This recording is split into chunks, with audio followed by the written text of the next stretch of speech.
TL5 ICT. Paano gumawa ng Gmail account? Narito ang demonstrasyon mga hakbang sa paggawa ng Gmail. Una, pumunta sa Google Sign Up page, buksan ang iyong browser, Chrome, Safari or Edge at pumunta sa account Google. Pagkatapos, icon ang ating makikita, i-click lamang ito. Para sa may mga account, i-click lamang ang profile sa itaas sa gawing kanan. Pagka-click, itong feature ng ating makikita, add another account, i-click lamang ito. Pagkatapos, meron tayong option, create account, i-click lamang ito. Ang dalawang option ay ang for my profile use or for my work or my business. Bilang estudyante, ang i-click natin ay for my personal use. I-click lamang ito.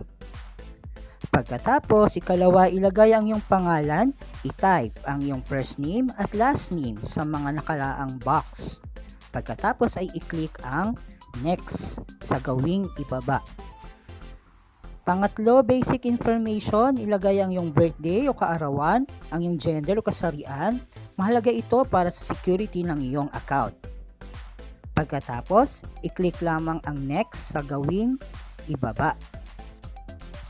Pag na-i-click na, itong feature ang ating makikita.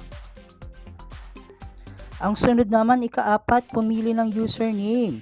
Dito mo ilalagay ang gusto mong email address. Halimbawa, 1.delacruz2026@gmail.com. Tip: kung taken na ang username na minumungkahi ng Google, ang ibang kombinasyon ay maaari kang magdagdag ng numero. Ayan. Nasa pangatlo, create your new address. So, pwede kang gumawa ng iyong sarili. Then, create a strong password. Gumawa ng password na kung saan mainam na gumamit ng kombinasyon ng malalaki at maliliit na titik, uppercase or lowercase, mga numero, mga simbolo o symbols gaya ng padamdam at asterisk. Pagkatapos, i-verify ang iyong phone number. Hinihingi ng Google ang iyong mobile number. Magpapadala sila ng 6-digit verification code via SMS. I-type ang code na ito sa access upang mapatunayan na hindi ka bot o robot. Tandaan, wag ipamigay ang iyong password kahit kanino. Siguraduhin na ang iyong birthday ay tama dahil may mga feature ang Google na nakadepende sa edad sa user nito. So tandaan, pagkatapos meron diyang privacy term na lalabas, scroll down lang, then click agree. Antay lang tayo ng konti. Then, ay ang feature ang ating makikita.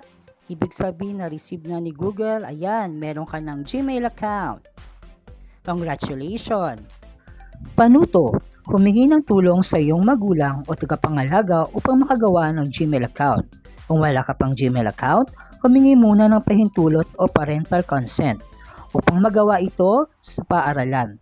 Kung mayroon ka ng Gmail account, ihanda lamang ito para sa mga susunod na gawain. Maraming salamat sa pakikinig. Hanggang sa muling pagkikita. Paalam!